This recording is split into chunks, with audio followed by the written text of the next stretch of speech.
महाराष्ट्राला एक पुरोगामी राज्य म्हणून पूर्ण देशाचे लोक बघत असताना आज महाराष्ट्राची जी परिस्थिती आहे त्या परिस्थितीवर जर विचार केला आणि राज्याच्या बाहेर जर आम्ही कुठे गेलो तर पूर्वी लोक महाराष्ट्राचं उदाहरण घेऊन काम करत होते, पण आता मात्र मला दिसतंय की लोक मला प्रश्न विचारतात किंवा महाराष्ट्राच्या जनतेला आणि इव्हन तुम्हाला पत्रकारांना विचारत असतील की तुमच्या महाराष्ट्रात काय चाललंय।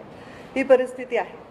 महाराष्ट्रामध्ये सत्ता परिवर्तन झाल्यानंतर जे आघाडीचं सरकार आलं त्या आघाडीच्या सरकारने सत्तेमध्ये आल्यानंतर जनतेच्या हिताच्या मार्गावर मार्गक्रमण करायला पाहिजे होतं। जे सत्तेमध्ये इतके अनुभवी लोक, इतके लोकांमध्ये काम करून अनेक वर्ष राजकारणात असणारे लोक आहेत, त्यांनी तरी जनतेची नाडी माहीत असताना जनतेला आवश्यक अशा योजना राबवणं अपेक्षित होतं, पण असं कुठेही होताना दिसत नाही।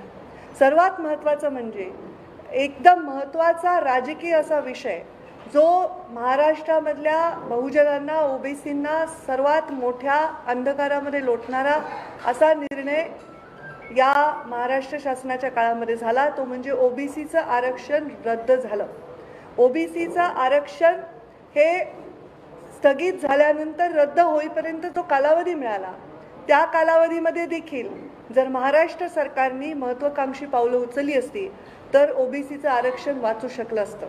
ओबीसीच्या आरक्षणामध्ये एम्पिरिकल डेटा देण्यासंदर्भामध्ये सतत न्यायालयाकडून मागणी होत असताना देखील, आयोगाची स्थापना करून आयोगाला पुरेसा निधी देण्याची आवश्यकता असताना देखील सरकारने 15 महिन्यामध्ये 7 वेळा तारखा बदलून मागितल्या आणि त्याशिवाय दुसरं काहीही केलेलं नाही।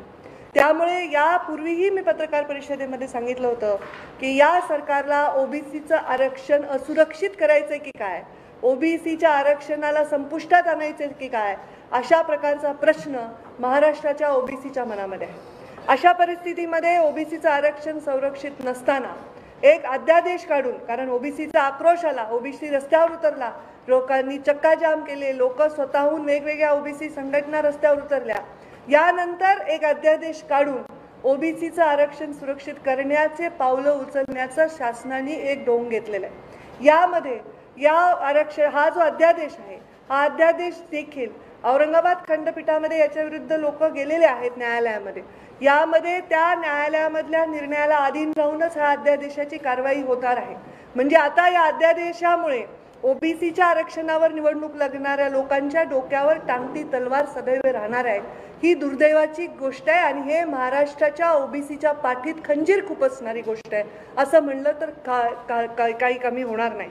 आता येणाऱ्या काळामध्ये जवळपास 86 नगरपालिकेच्या निवडणुका आहेत। जवळपास फेब्रुवारीमध्ये 85% निवडणुका स्थानिक स्वराज्य संस्थेच्या महाराष्ट्रातल्या होणार आहेत। या अध्यादेशाला जास्तीत जास्त ओबीसींच्या साठी योग्य बनवण्यासाठी एम्पिरिकल डेटावर काम होणं आवश्यक आहे।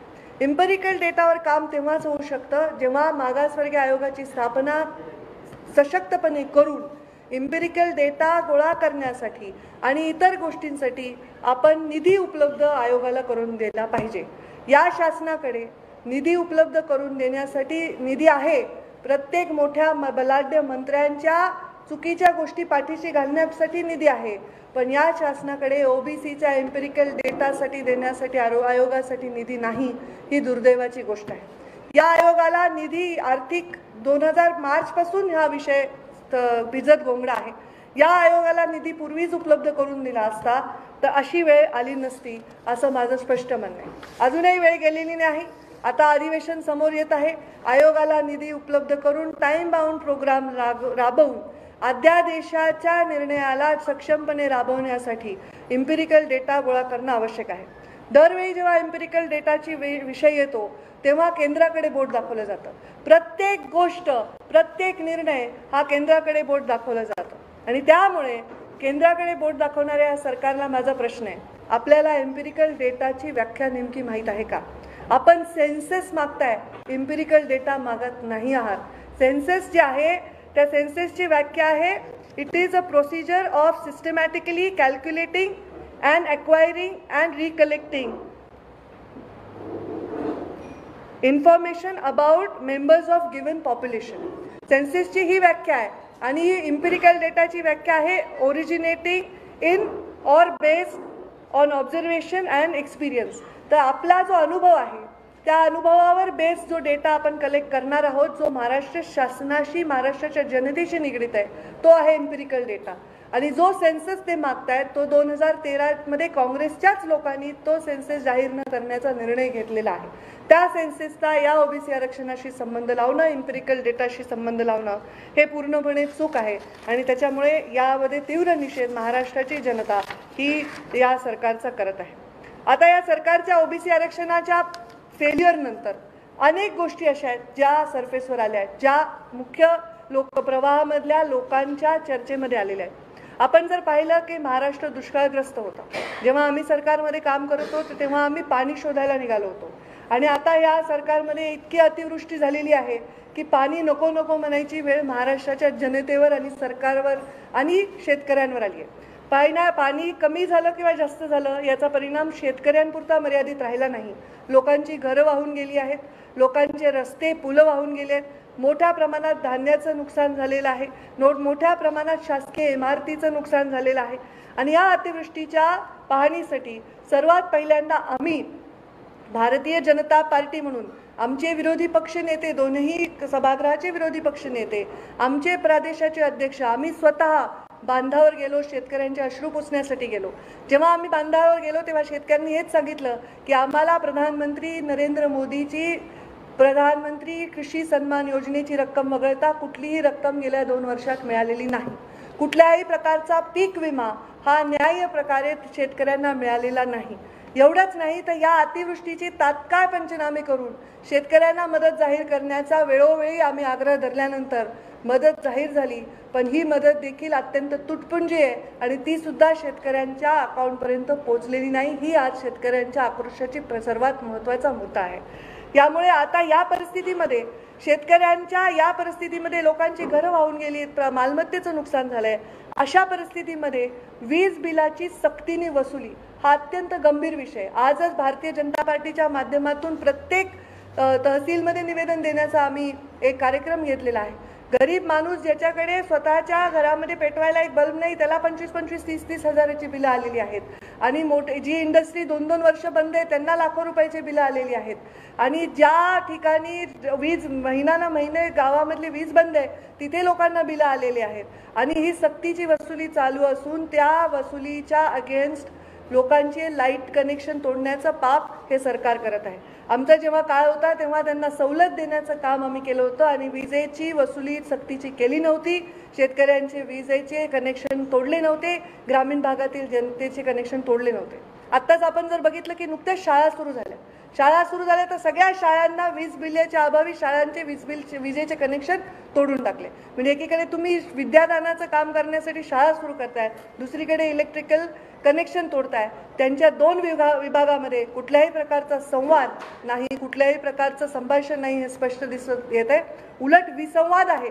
कारण 3 पार्ट्यांचं हे 3 तिघाडा काम बिघाडा सरकार आहे आणि यांच्या विसंवादामुळे 2 विभागांमध्ये विसंवाद असल्यामुळे अशा प्रकारचे प्रश्न निर्माण होत आहेत.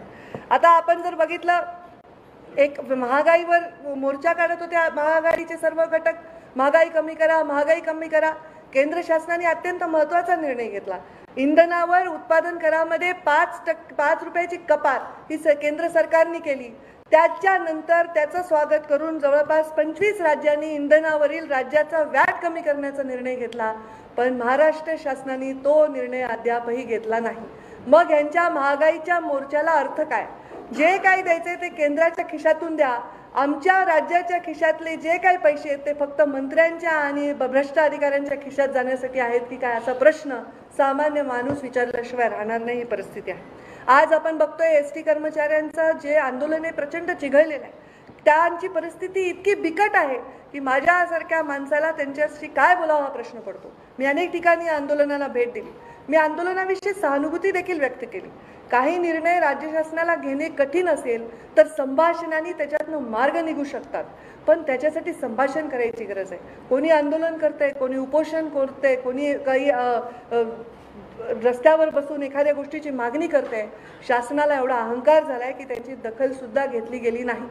या एसटी कर्मचाऱ्यांची दिवाळी अंधारात गेली. यांचा दसरा निघाला. या एसटी कर्मचाऱ्यांना भेटायला कोणतेही आमदार खासदार गेले नाही. जेव्हा या एसटी कर्मचाऱ्यांना विचारण्यासाठी आमचे कार्यकर्ते गेले तेव्हा कुठे मंत्र्यांनी जाग घेऊन एसटी कर्मचाऱ्यांशी बोलण्याची तयारी दाखवली, पण या बोलण्याच्या तयारीत नकारात्मकतेपासूनच सुरुवात झाली.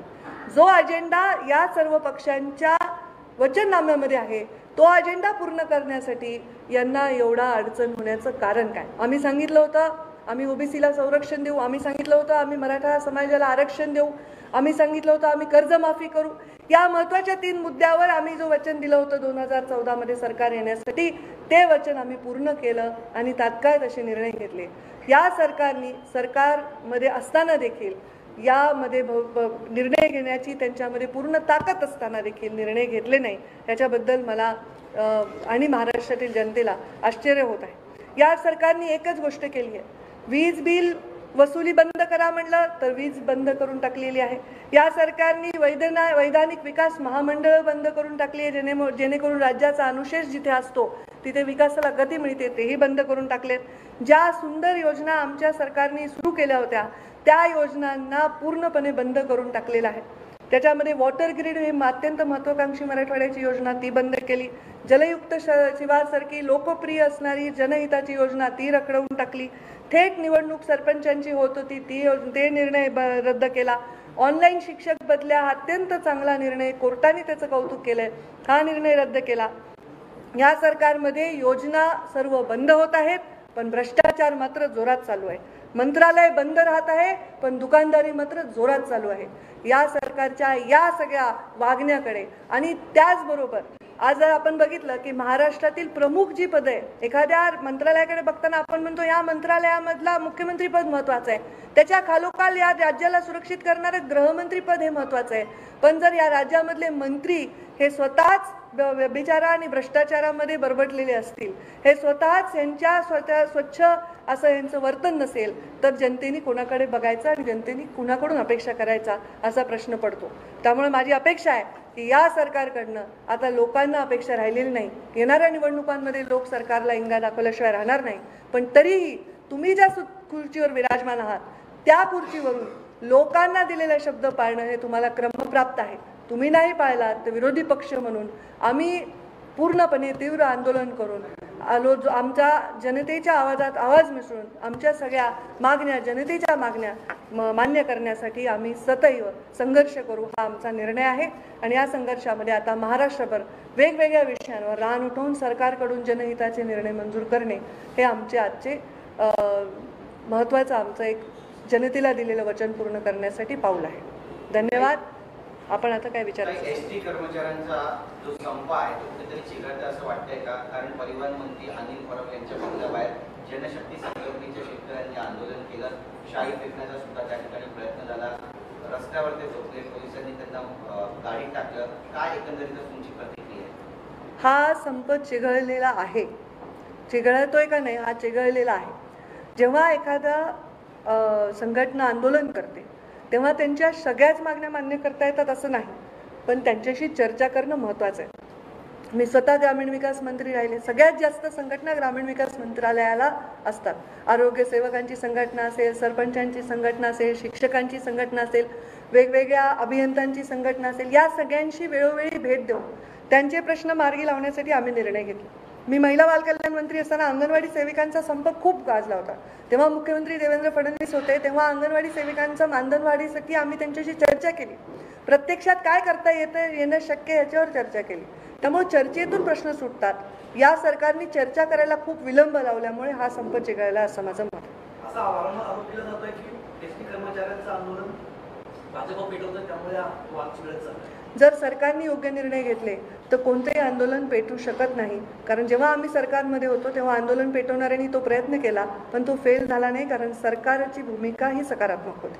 अनिल परब म्हणतात पोळी भाजावी पण पोळी जळणार नाही याची सुद्धा खातरजमा करावी. चांगलं म्हणतायत ते. आता जळू नये पोळी याची खातरजमा करायला पाहिजे.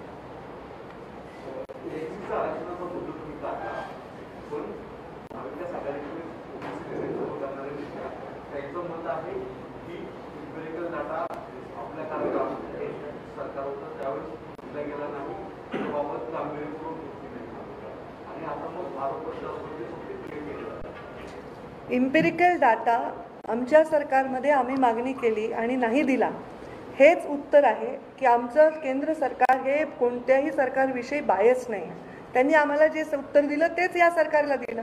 तेव्हा आम्ही जर आम्हाला तो तेवढा वेळ मिळाला असता तर त्यावेळी आम्ही इम्पेरिकल डेटा स्वतः निर्माण करून आत्तापर्यंत तो विषय म्हणजे हातामोकळा केला असता. पण यांनी ते केलेलं नाही. यांनी तारखा घेण्यामध्ये वेळ घालवला. यांनी जर बजेट देऊन मागासवर्गीय आयोगाला इम्पेरिकल डेटा कलेक्ट करून आपल्या राज्यापुरता निर्णय घेण्याचं स्वातंत्र्य असताना ते घेतला नाही, हे चुकीचं आहे. आणि आता हे लोकांपर्यंत सत्य गेलेलं आहे.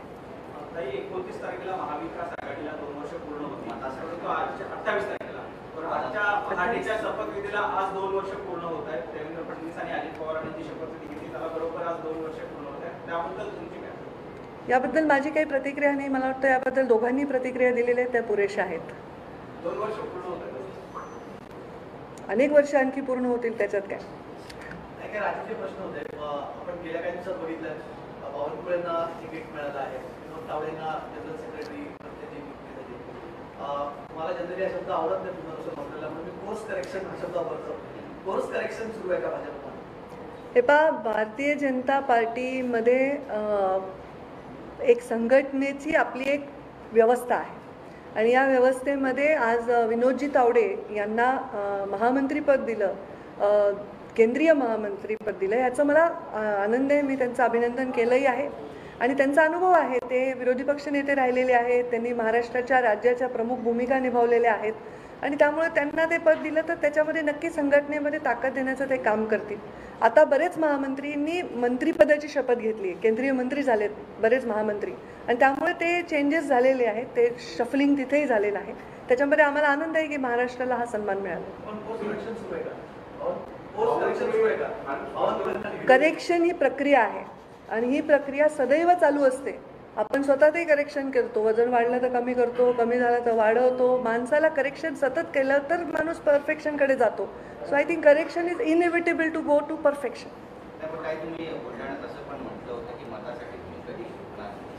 बुलढाण्याचं माझं भाषण आहे, ते बुलढाण्याची अफाट सभा, म्हणजे खरं तर थँक्यू, बातम्या काही लागू, त्या सभेचा आकडा जर आपण बघितला तर मोठी अत्यंत भव्य सभा होती.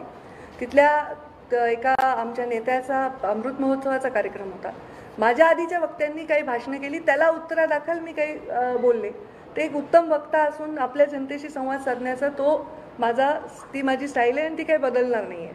त्याचा 24 तासांनी बातमी होते, ही खदखद असते, ती खदखद नसते जे मी बोलते. बातमी 24 तासांनी झाली, त्यामुळे त्याचा अर्थ काही फार गंभीर्याने घ्यायची गरज नाही.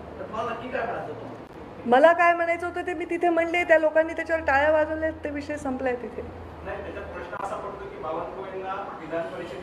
त्या माझ्या भाषणाच्या 24 तासानंतर विनोदजींचं डिक्लेअर झालंय. माझ्या भाषणाच्या 24 तासानंतर बावनकुळेजींचं डिक्लेअर झालंय. मला जर भविष्य कळतं असं तुमचं म्हणणं असेल तर त्याच्याबद्दल मी आनंद व्यक्त करतो.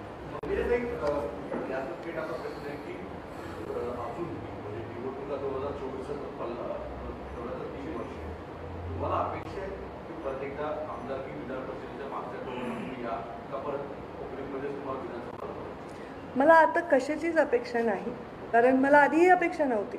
मी कधीही असं म्हटलं नाही की माझी काही अपेक्षा आहे. माझी पब्लिक हे माझ्यासाठी एक प्लस पॉईंट माझा आहे. आजही माझं आपण जर पाहिलं की माझे मध्य प्रदेशपासून महाराष्ट्रापासून जर दौरे आपण पाहिले की एक सदैव असा आरोप होता पंकजा मुंडे घरात बसल्या, ते कोविडमुळे मी घरात होते, कारण लोकांची मला काळजी आहे. ज्या पद्धतीची गर्दी कार्यक्रमांना होते तर त्या लोकांना काही इजा होऊ नये हे माझं दायित्व आहे. आणि आता जर आपण पाहिलं की नाशिक, नगर, पुणे, बीड, बुलढाणा माझे दौरे महाराष्ट्रभर चालू आहेत आणि मी माझं काम करते. त्यामुळे मला वाटत नाही की कोणत्या पदाने माझा त्या जीवनावर किंवा त्या पब्लिक इमेज आणि पॉप्युलरिटीवर परिणाम होईल. कांग्रेस नेता मनीष तिवारी की बुक एक आ रही है जिसमें उन्होंने मुंबई में जो 36/11 हमला हुआ था उसका उल्लेख किया है और उस समय उन्होंने बताया कि जिसका पाकिस्तान में एक्शन नहीं लिया गया था कहीं ना कहीं मनमोहन सरकार की एक कमजोरी थी और जिस तरह एक्ट किया जाना चाहिए था, रिप्लाई किया जाए उस तरह नहीं किया. इस तरह का खुलासा कांग्रेस के नेता कर रहे हैं, आपकी क्या प्रतिक्रिया? एक्चुअली मैंने कुछ देखी नहीं प्रतिक्रियाएं, क्या बात कर रहे हैं, पर 26/11 का जो हमला हमारे ऊपर हुआ है ये बहुत बड़ी दुख भरी बात है. मैंने अपने बहुत सारे मेरे जो मित्र परिवार हैं उनको उसमें खोया है, तो ये गंभीर बात है और इसमें अभी आरोप प्रत्यारोप की कोई गुंजाइश होनी नहीं चाहिए, क्योंकि ये हमारे देश की बात है. और जब देश की बात होती है तो सारे पार्टीज के सवाल जवाब एक ही तरफ जाने चाहिए, देश हित के तरफ, तो आपस में लड़ने की कोई बात नहीं। उनका ये कहना था कि मोदी जी की सरकार जो है वो कहीं ना कहीं ज्यादा सक्षम है पाकिस्तान से निपटने के लिए, इस तरह का उल्लेख उन्होंने किया। मैं ये ज़रूर कहूँगी कि मोदी जी की सरकार आतंकवाद से निपटने में बहुत ज़्यादा सक्षम है, और मोदी जी की सरकार में आज तक सुरक्षा ज़्यादा से ज़्यादा लोगों को महसूस हो रही है। ये बहुत अहम बात है और वो मैं उनसे सहमत हूँ। किसानों का मुद्दा मैम, प्रधानमंत्री ने अनाउंसमेंट करके 3 कृषि कानून को वापस लेने के लिए ऐलान तो किया है, लेकिन किसान अभी भी आंदोलन पे अड़े हुए हैं। किसानों से आपका भी काफी लगाव है, आपकी बातचीत होती रहती है, लेकिन आंदोलन किसान खत्म नहीं कर रहे हैं, आप क्या कहेंगे? देखिए, ये जो किसानों का आंदोलन है विशिष्ट एरिया में चल रहा है। मोदी जी ने निर्णय ले लिया है और अभी अधिवेशन में इस बारे में चर्चा होगी, तो उसका उत्तर उनकी तरफ से जो आएगा वो बहुत ही ज़्यादा अच्छा रहेगा। मैं उसके पहले बात ना करूँ तो सही। वारंवार आता राजकीय वर्तुळात चर्चा सुरू होते की भाजपमध्ये जेव्हा ज्या विधान परिषदेच्या निवडणुका आल्या तिथे संधी बाहेरनं आलेल्या नेत्यांना जास्त दिली जाते। आज विधान परिषदेमध्ये जवळजवळ 180 आमदार हे बाहेरच्या पक्षात आले, त्यापेक्षा पक्षातल्या नेत्यांना संधी दिली पाहिजे अशी चर्चा सुरू आहे। दबक्या आवाजात पाहिजे कोणाची चर्चा अशी सुरू आहे दबक्या आवाजात? ठीक आहे, या चर्चेला आम्ही गंभीरतेने घेऊ, भारतीय जनता पार्टीचे आम्ही सर्व नेते। 2 साल पूरे हुए सरकार के, क्या कहना चाहेंगे कि कई जो भ्रष्टाचार के आरोप आपकी पार्टी की तरफ से लगता है और इसमें कार्यकाल किस तरह से? 2 साल पूरे हुए हैं राज्य सरकार के बारे में, 2 साल पूरे हो रहे हैं राज्य सरकार को, और मैं यही कहूँगी कि ये बहुत सारे अपेक्षाओं का भंग हुआ है। जिस तरीके से जनता देख रही थी कि इतने अनुभवी लोग, जैसे देखा जाए तो राष्ट्रवादी के सर्वे सर्वा इतने अनुभवी है, खुद शिवसेना के सर्वे सर्वा मुख्यमंत्री पद पर विराजमान है, कांग्रेस जैसी पार्टी उनके साथ है, तो ये एक अजीब सा गठबंधन जो हुआ था उससे कुछ अच्छा प्रयास करके कुछ जनता के लिए अच्छा हो, ऐसा अपेक्षा लोगों के मन में थी जो पूरी नहीं हुई है। मैं एक महिला नेता के तौर पर कहूँगी कि महिलाओं के बारे में बहुत सारी घटनाएं हैं जो बहुत अपनी जो महाराष्ट्र की गरिमा को कम करने वाली घटनाएं हुई हैं। महिलाओं के अत्याचार बढ़े हैं, किसानों के प्रश्नों पर कोई उत्तर नहीं ढूंढा गया है, आरक्षणों के मुद्दों में यही हाल है। तो मैं कहती हूँ कि 2 साल में अगर एक मार्कशीट पे साइन करना हो किसी को, तो जनता इस सरकार को पास नहीं करेगी। 26 नोव्हेंबरला रत्नागिरीमध्ये ओबीसींचा जनमोर्चा आहे, ओबीसी समाजाचा जनमोर्चा, आक्रोश मोर्चा त्यांच्याकडून काढण्यात येणारे धडक आंदोलन ते घेत आहेत, त्याबद्दल तुमची प्रतिक्रिया काय? रत्नागिरी कोण करते? आय एम सॉरी, ऐकू नाही आलं. परत यांच्या नेतृत्वात आंदोलनाला सुरुवात होते। येत्या काळामध्ये ओबीसी समाज आणखी आक्रमक होऊन रस्त्यावर उतरताना पाहायला ओबीसी आंदोलन जेही करतात त्या सगळ्या आंदोलनामध्ये तथ्यच आहे, कारण मी सांगितलं की ओबीसी आरक्षणावर टांगती तलवार आहे। फक्त सर्व ओबीसी आंदोलकांना मी प्रकाश यांना नाही शुभेच्छा देते, सर्व ओबीसी आंदोलकांना माझं एवढंच म्हणणं आहे की या आंदोलनामध्ये एक सुसूत्रता आणण्याची गरज आहे, जी आम्ही बऱ्यापैकी आणू शकलो। सगळे वेगवेगळे आंदोलन न करता सर्वांनी एकत्र राजकीय जोडे बाजूला ठेवून जर आंदोलन केलं तर यश येईल, जे आम्ही करून पाहिलं आणि त्याच्यामुळे अध्यादेश निघाला आहे। आणि असंच ओबीसीचं प्रेशर कायम राहिलं तर ओबीसी आरक्षण संरक्षण मिळाल्याशिवाय राहणार नाही। लास्ट क्वेश्चन, एक महिलेला स्थान द्या। स्थानिक स्वराज्य संस्थांच्या ज्या निवडणुका होत आहेत त्याची जी जाती आरक्षण आहे ते साधारण पुढच्या महिन्यामध्ये येणं अपेक्षित आहे आणि सगळ्यामध्ये होईल अशी चर्चा आहे। त्यावेळेला असं वाटतंय का आरक्षण की ओबीसीचं आरक्षण पडेल, आणि नाही पडलं तर मग तुमची भूमिका काय असणार आहे?